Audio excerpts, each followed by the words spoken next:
Hi friends, मैं नरेश सिंह कुशवाहा नम्रता classes YouTube channel पर आपका स्वागत करता हूं। हमारे यहां से सभी सरकारी नौकरियों की तैयारी कराई जाती है और हमारे यहां से सभी सरकारी नौकरियों की सूचनाएं दी जाती हैं। और अभी आजकल आपके रेलवे के पेपर ग्रुप डी और एनटीपीसी के चालू हो रहे हैं, उसी को देखते हुए हमने अपना पढ़ाना शुरू कर दिया है। इसके लिए आज हम आपको लाए हैं रेलवे के तहत संख्या पद्धति में आज हम पढ़ेंगे इकाई का अंक कैसे ज्ञात करते हैं। सबसे सिंपल तरीका देखेंगे, इस तरीके से सही बच्चों को समझ में आ जाएगा। और ये जो आपको इसकी सात ट्रिक भी बताई जाएंगी और ट्रिक को आप बहुत सिंपल तरीके से देखेंगे। आइए देखते हैं दोस्तों, ये आपको हम जो पढ़ा रहे हैं इसमें है इकाई का अंक। इकाई का अंक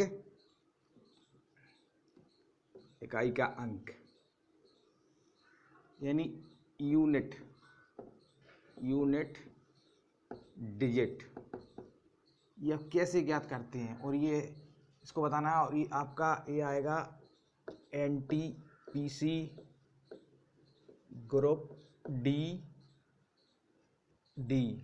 ये दोनों रेलवे की परीक्षाओं में आने वाले क्वेश्चन हैं। तो इसका सबसे सिंपल तरीका होता है इकाई अंक ज्ञात करने का। सबसे पहले हम इसमें देखते हैं भाग देकर, 4 से भाग देते हैं कि इसमें इकाई का अंक क्या होगा। जैसे हमने यहाँ पे लिख दिया है 4 और इधर लीजिए लिख दिया है मैंने 65, इसकी पावर, इसकी 65 इसकी पावर हो जाती है ये 4। इसका जो बेस है वो 4 है और इसकी जो घात है तो ये 65 है। अब इसमें इकाई का अंक ज्ञात करना है। देखिए मित्रों, ये कैसे इसको ज्ञात करेंगे।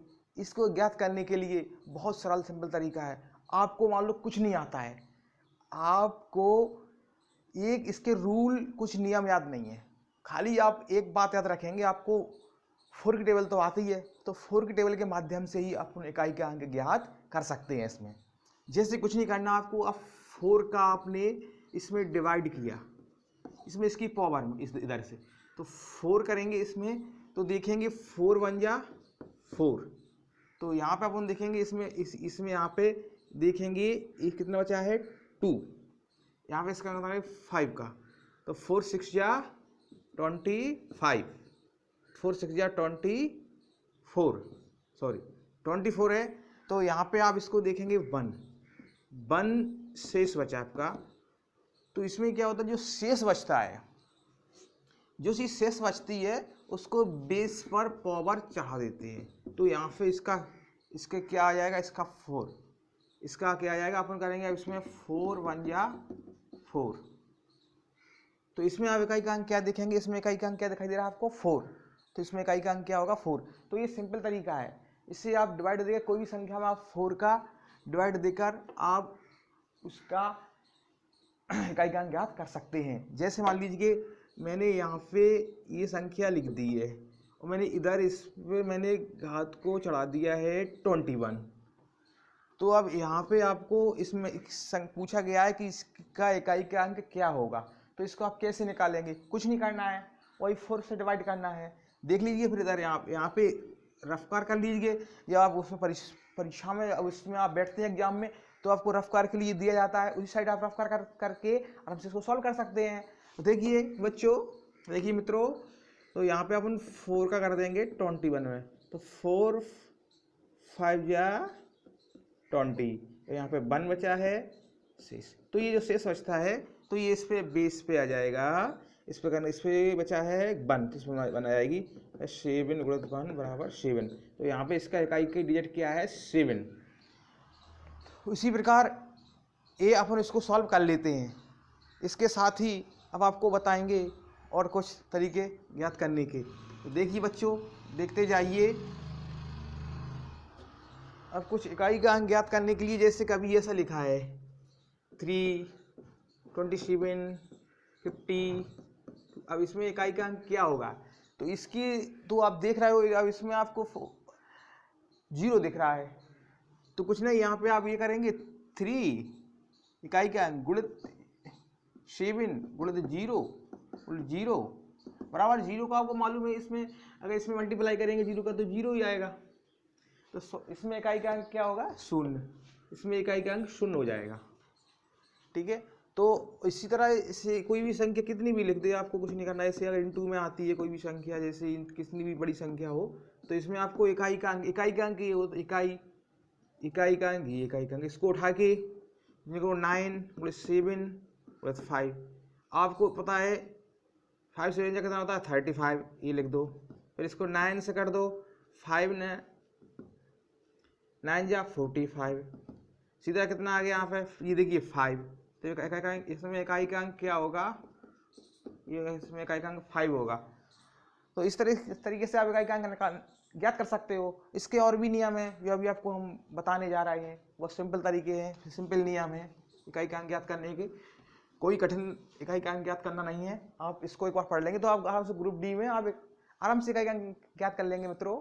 देखिए अब इसमें क्या होता है, एक इसका रूल है, एक 0 1 ये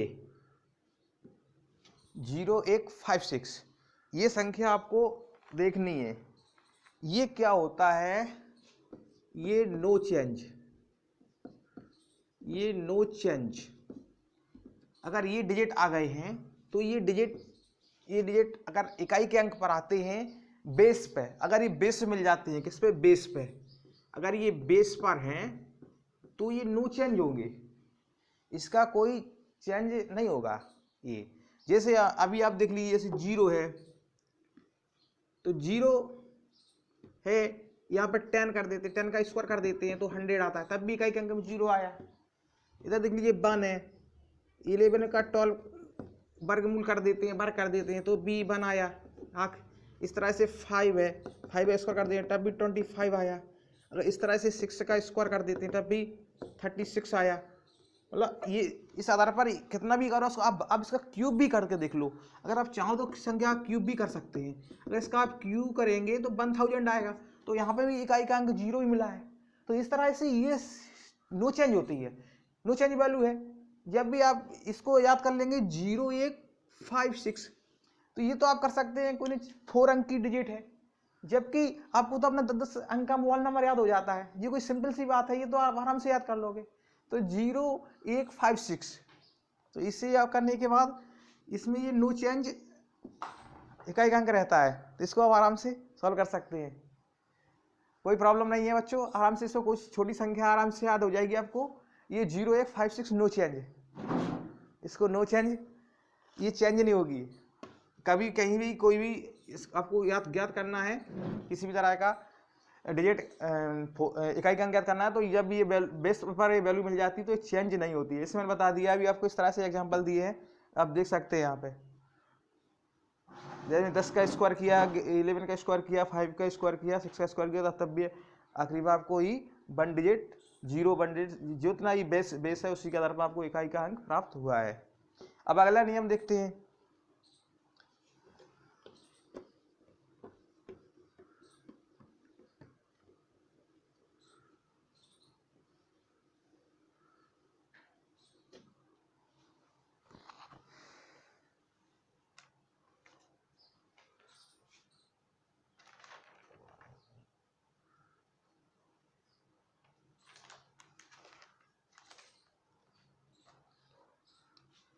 एक और देख लीजिए इसका नियम, इसमें 5, जब भी 5 बेस पर मिलता है आपको, तो इसका 5 का हमेशा 5 ही रहता है। इसकी जो 5 की जो वैल्यू रहती है वो आपको 5 ही मिलती है। जैसे आपने आपको ये आपने देखा है, ये 5 है, अगर इसका अपन वर्ग कर देते हैं तब भी अपन को ये 5 इकाई डिजिट मिलेगा। अगर इधर से 5 का अगर आप 3 इसका क्यूब भी कर दो तब भी आपको यही प्राप्त होगा। इधर पे आप देखेंगे तो आपको यहाँ पे मिल जाएगा ये, तब भी आपको 5 प्राप्त हुआ है, ये आप देख सकते हैं। तो इसको देख लेंगे तो आपको तब भी यहाँ पे आपको 5 ही मिलेगा आपको। तो इसको आप देख सकते हैं, जब भी आप यहाँ पे देखेंगे तो आपको एक ही चीज़ में 5 ही, अगर कितना भी 5 का आप निकालेंगे तब भी आपको इसको यही चीज़ आपको प्राप्त होगी आपके, देख सकते हैं आप। अब इसमें कुछ सम यानी ओड यानी विषम, इवन यानी सम। अब कुछ इस प्रकार की, जैसे सम में आप ऑड में आप जानते हैं, ऑड विषम में ऐसे 1 है, 3 है, 5 है, 7, 5 को यहाँ छोड़ देते हैं, 7 और एक 9। और इसी तरह आप यहाँ पे देख सकते हैं इवन में लिखा है 2, 4, 6, 8, इसको बोलते हैं इवन। अब यहाँ ये संख्या सम संख्या आती हैं, विषम संख्या है। तो ये सम जब ये इस तरह के 1, 3, 7, 9 है, तो जब यहाँ पे इकाई का जब ये बेस में मिल जाती है तो इनका जो इकाई का अंक होता है यहाँ पे 1 होता है, 1 लिखना होता है। अगर इस तरह की संख्या आपको मिल जाती है तो बगैर इसको 4 से डिवाइड किए आप डायरेक्ट भी 1 लिख सकते हैं।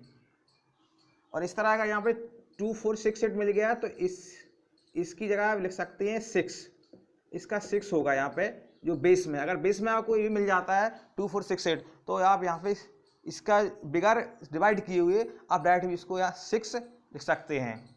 तो ये 2 रूल हैं जो आपको मैंने बताए हैं। अभी इसी के आधार पर कुछ क्वेश्चन भी करेंगे और आपको समझा दिया जाएगा। जैसे अभी मैं इसका एक एग्जांपल देता हूँ। अभी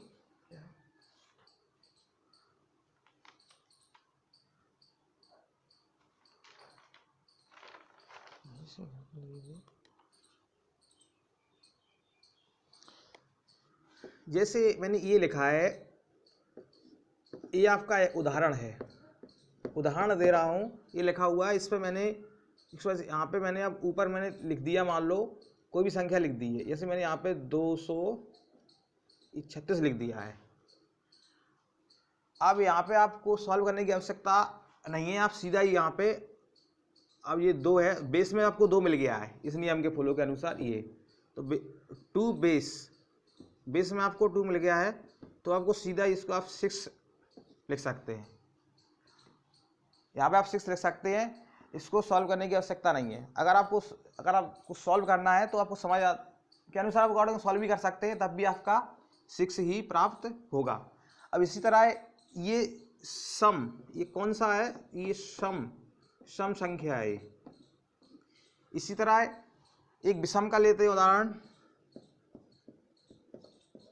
विषम का देखते हैं उदाहरण। अभी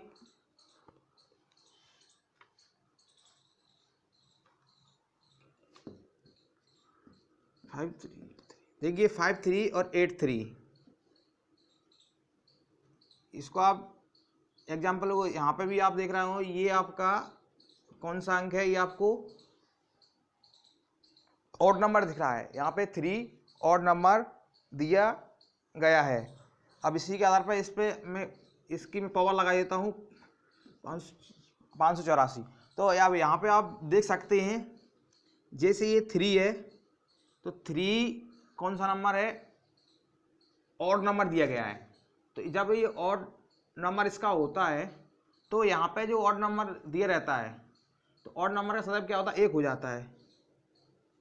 इसका क्या आंसर, इसका क्या रहता है, इसका हमेशा 1 हो जाता है। तो यहाँ पर इसकी जो इकाई का अंक होगा वो आपका क्या होगा,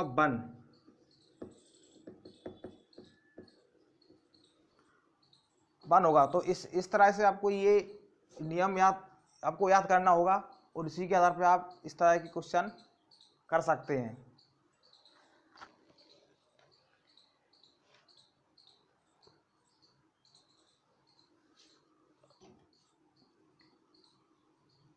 ठीक है, इस तरह अब मैं अगले चैप्टर, आपको कल मुलाकात होगी आपसे के चैप्टर 2 से, चैप्टर 2 में लेंगे। तब तक अपने मित्र नरेश सिंह कुशवाहा आज्ञा दीजिए। नमस्कार, मैं चलता हूँ। Thanks, bye.